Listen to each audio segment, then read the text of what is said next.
On behalf of the people of Kenya, let me express my deep gratitude for the honor and privilege to address this iconic and top-ranked university, which is not only one of China's most historic and prestigious universities, but also a global citadel of intellectual vibrancy, academic excellence, and groundbreaking research. From its founding in 1898, as a symbol of reform to its pivotal role in shaping China's intellectual and academic identity, Peking University has consistently stood at the vanguard of rigorous scholarship and public service. I commend your leadership, faculty, and the entire community for cultivating a world-class institution that fosters mutual understanding, talent development, and knowledge sharing between China and the world.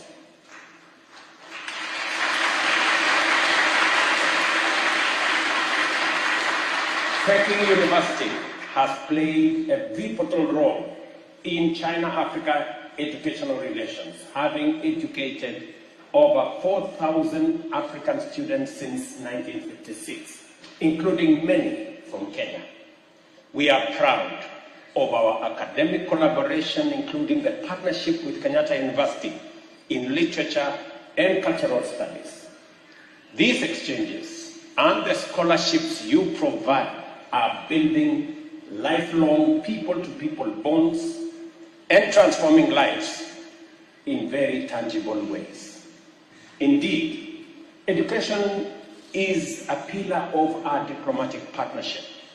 As Kenya, and as we deepen our focus on science, technology, and innovation, we welcome further partnerships with Chinese institutions, particularly in STEM fields, that is, artificial intelligence, biotechnology, and the creative economy.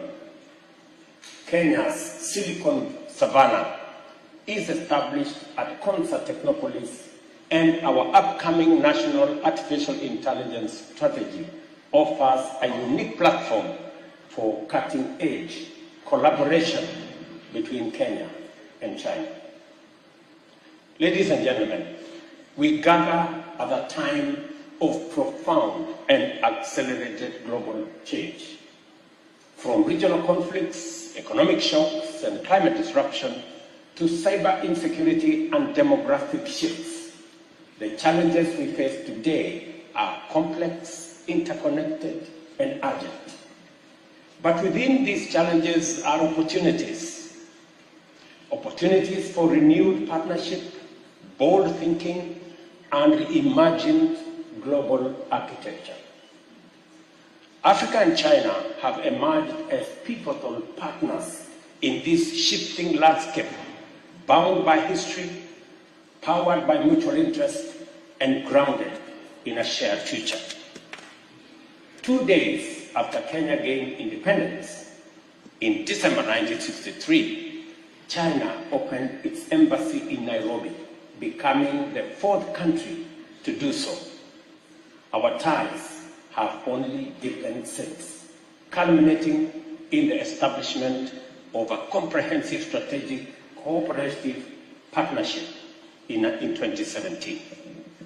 China is now sub-Saharan Africa's largest trading partner and Kenya's largest overall. We export tea, coffee, flowers, and more. And I trust many of you may have enjoyed a cup of Kenyan tea or coffee, or a bouquet of fresh flowers or roses from Kenya. Over 3,000 Chinese companies operate in Africa, 500 of them in Kenya, most from the private sector. Our cooperation under the Belt and Road Initiative has delivered flagship infrastructure projects including roads, ports, and the standard gauge railway infrastructure that is reshaping national connectivity and regional integration. But even as we celebrate these achievements, we must confront a sobering truth. The post-war multilateral system is broken, dysfunctional, and no longer fit for purpose. And the escalating trade tariff war may be its final death blow. Allow me, ladies and gentlemen, to give my perspectives on 4 key aspects, namely peace and security, the climate change crisis, the global financial architecture, and matters global trade, and suggest possible ideas on the way forward. On the United Nations and the UN Security Council, no other circumstance other than the post-war situation would have made the current structure of the UN, and more particularly, the UN Security Council, and that is the 5 permanent members with individual powers, an acceptable peace and security architecture. The Security Council, once a beacon of peace and diplomacy, now has 1 permanent member invading one country, while another member takes sides in conflict, in direct contradiction to the Council's own resolutions. Yet today, the permanent members live in denial and resist reform, even as the Security Council becomes less and less legitimate and its relevance is being put to question. On the other hand, the global multilateral financial architecture is simply outdated. The Bretton Woods institutions recently celebrated their 80th anniversary. 80 years ago, we all know 2/3 of the world's nations did not exist as states when this architecture came into being. The IMF was established to buttress the gold standard, fixed exchange rate system, a system that collapsed 50 years ago. The World Bank, on the other hand, was established to rebuild Europe, an assignment now very well overtaken by events. This financial architecture that we have today presents 4 intertwined challenges. Number 1, the challenge of liquidity or financial safety net for the multiple and persistent climate and economic shocks that we face today. Secondly, inadequate finance for development and climate action. And number 3, cost of capital, what we are calling the great financial divide. And lastly, the problem of recurring debt crisis in developing countries, which is a consequence of the first 3. The climate crisis is perhaps the most urgent and existential challenge of our time. Africa, despite contributing the least to global emissions, bear the greatest burden through floods, droughts, displacement, and food insecurity. We have scientific consensus that these extreme weather events are human-induced. But even if it were otherwise, decarbonization of the economy is progress in its own right. Conservation of nature and clean air are desirable ends in and of themselves. But 30 COP conferences later, national interests continue to stand in the way of global collective action, notwithstanding the fact that the atmosphere has no national boundaries. We continue, in my opinion, to play dice with nature. When the World Trade Organization was mooted in 1945, world trade consisted primarily of goods. The wealthy industrial countries exported manufactured goods, while the less developed countries exported primary products and raw materials. But today, the world of trade has changed dramatically. Trade in services now accounts for a quarter of global trade and are growing 3 times faster than the merchandise trade. The business process outsourcing, BPO commonly known as, and IT-enabled services, which were inconceivable in 1945, are currently in the order of US $300 billion and projected to grow at 10% annually over the next decade.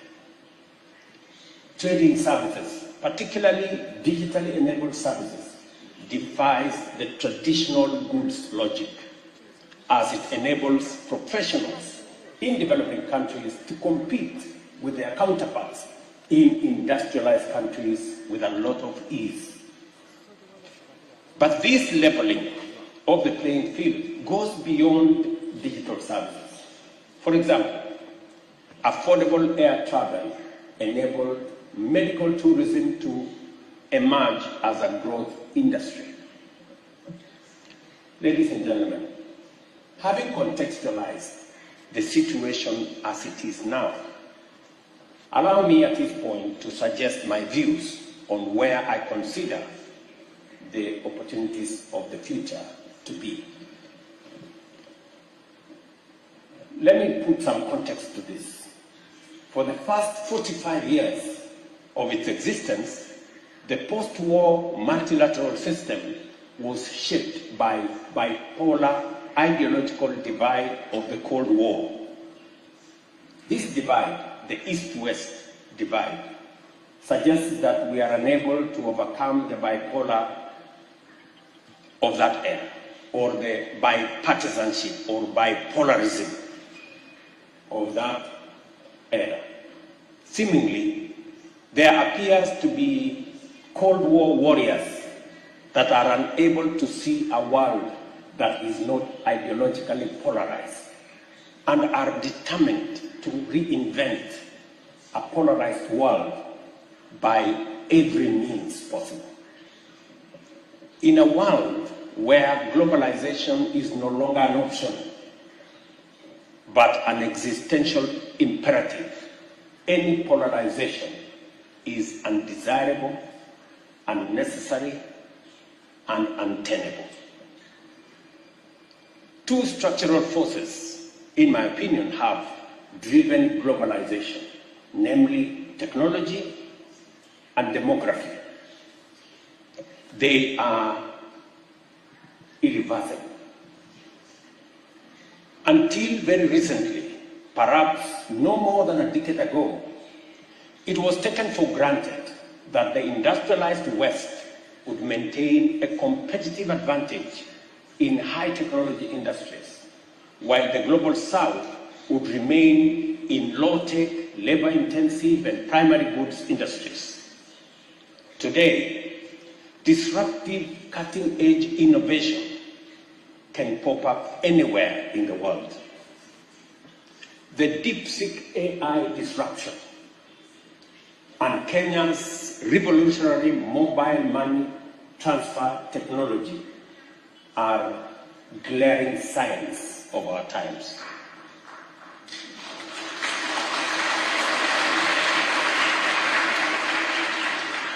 Additionally, there is a saying that demography is destiny.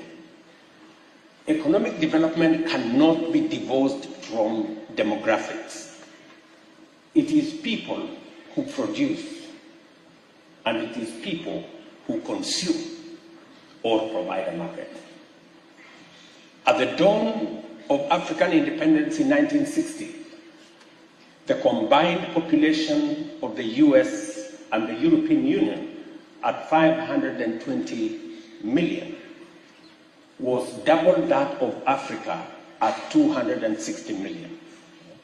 6 decades on, it is the opposite or the reverse. Africa's population of 1.5 billion is now double the combined US-EU population of 800 million.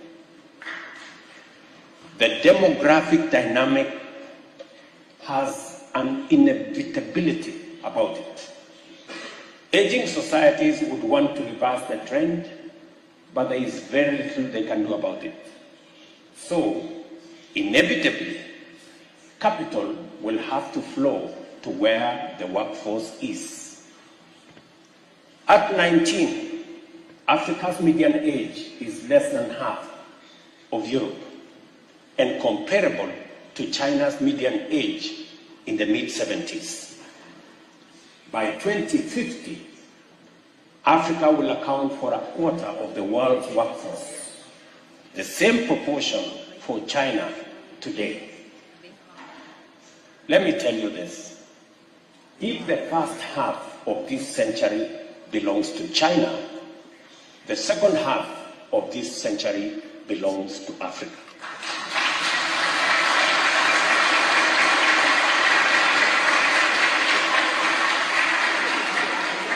We must therefore imagine a new peace and security architecture, one rooted in democracy, equity, transparency, and equal representation. It is my view that the security architecture of the world should be representative of the 5 continental blocks. That is the Americas, Europe, Asia Pacific, and Africa and Middle East, with equal representation for each of the regions.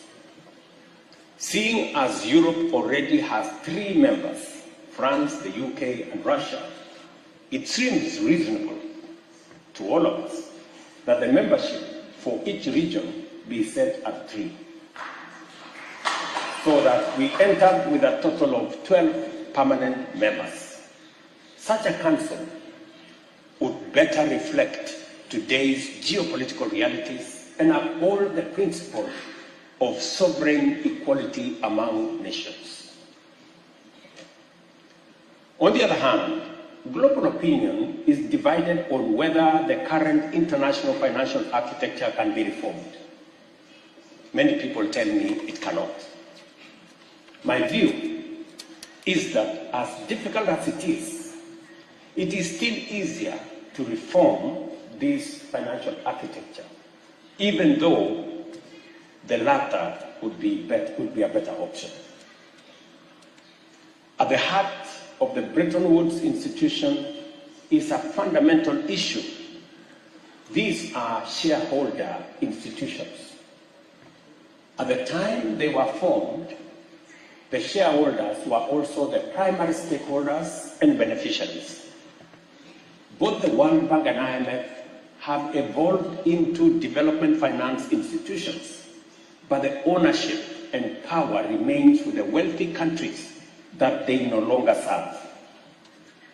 The interests of the shareholders and stakeholders and beneficiaries are at great variance almost all the time. This anomaly became apparently glaring during the IMF SDR issuance, where 64% of allocations ended up in wealthy countries that did not need liquidity support. The poorest countries, which needed it most, received only 2.4%. That is the extent of disconnect between the shareholders' interests and the stakeholders and beneficiaries' interests. There are many reforms required of these institutions, but I believe that the most consequential is governance changes that will transform them into independent, apolitical global institutions, insulated from the national interest of their shareholders. And you know what? This requires no more than adopting modern corporate governance best practice. The shareholders should elect directors, and the directors should appoint and supervise competent professional management. Just as simple as that. I believe reform, not abandonment of multilateral system, is the path into the future. Let me go back to climate change. The inaugural Africa Climate Summit held in Nairobi in September 2023 resolved, and I quote, to urge world leaders to rally behind the proposal for a global carbon taxation regime, including a carbon tax on fossil fuel trade, maritime transport, and aviation, end of quote. This principle is accepted at the national level and is implemented through carbon taxes, subsidies to green energy, and national emissions trading systems. Yet, we continue to resist taking this to its logical conclusion, that is, having a global carbon taxation regime. However, I take note that recently, in fact earlier last month, the International Maritime Organization adopted a global emissions tax, meaning that this reality is beginning to dawn, that is the way to the future. Kenya, on the other hand, generates 90% of its electricity from renewables and has enshrined climate adaptation in law. Nairobi is now home to the second headquarters of the Global Center on Adaptation, the first global institution co-located in both the Global North and Global South. I wish to commend China for its leadership in renewable energy technologies, particularly in solar power and electric vehicles.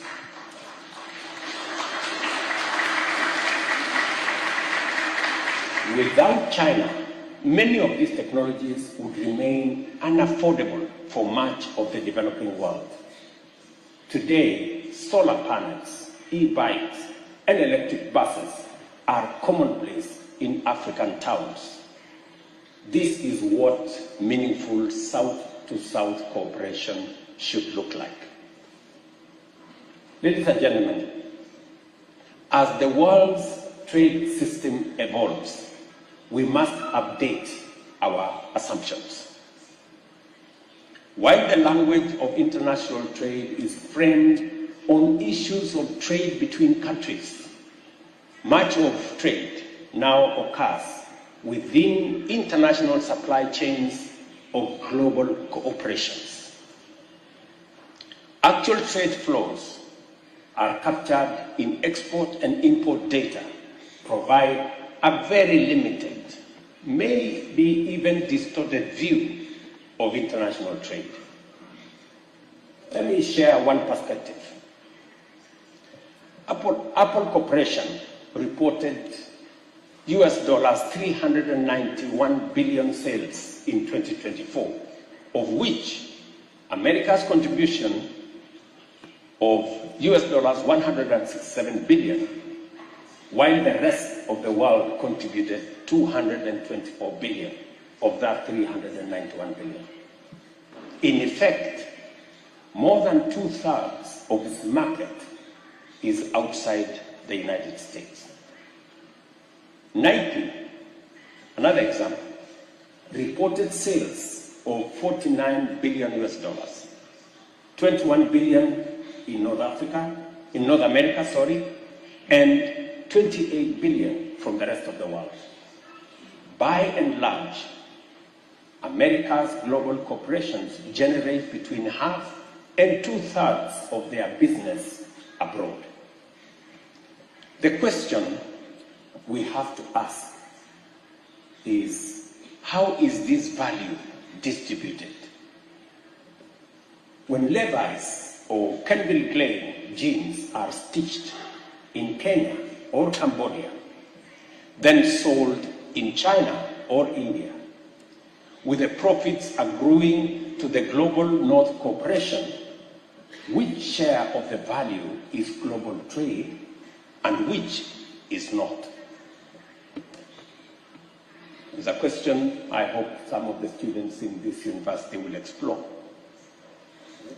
It stands to reason that when the entire value chain is factored into the trade equation, North America enjoys an even more significant commercial surplus from the global trade than is reflected in the trade figures we are currently working with.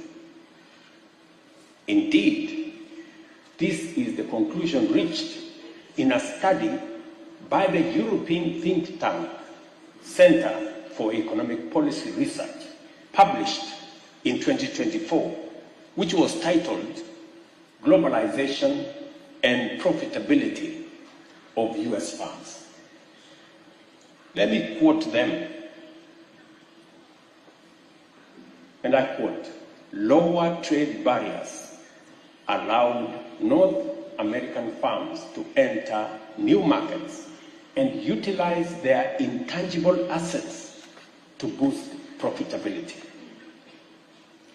Foreign profitability of U.S. firms increased by much more than domestic profitability." End of quote. It is an assignment to all of us as we discuss matters trade to know that the statistics that are available do not give a full picture of what values and what trade we are working with. There is a big difference between numbers of trading goods that is not complemented with numbers trade in services and other intangibles. Kenya's response to these realities is rooted in economic diversification and regional integration. Through the Africa Continental Free Trade Area, we aim to unlock value chains and markets across our 1.4 billion strong continent. Nairobi, our capital, serves as a UN headquarters in the Global South and as a hub for environment, finance, media, and innovation. We are also a diplomatic hub. Kenya has remained a non-aligned nation committed to peaceful resolution of conflict and sovereignty and mutual respect. We support the One China policy, a two-state solution in the Middle East, and dialogue, not escalation, in the Russia-Ukraine conflict. As we say in Africa, when two bulls fight, the grass suffers. Let us choose understanding over confrontation. Kenya's greatest asset is its people, young, skilled, and entrepreneurial. Over 80% of our population is under 35, and we are building institutions and ecosystems that will harness this demographic advantage through education reform, digital innovation, and youth entrepreneurship. Initiatives like our Silicon Savannah at Concert Technopolis and our Big Five University Research Cluster are also attracting global partnership. Peking University can play a pivotal role in this future. We encourage deeper cooperation through scholarships, artificial intelligence research, innovation labs, and student exchanges. We envision a digital future that is Kenya in location, Africa in identity, and global in impact. Ladies and gentlemen, Kenya and China are not merely trade partners. We are co-architects of a new world order, one that is fair, inclusive, and sustainable. Let us measure our success not in GDP growth or trade volumes, but in how many lives we uplift, how many futures we secure, and how much dignity we restore.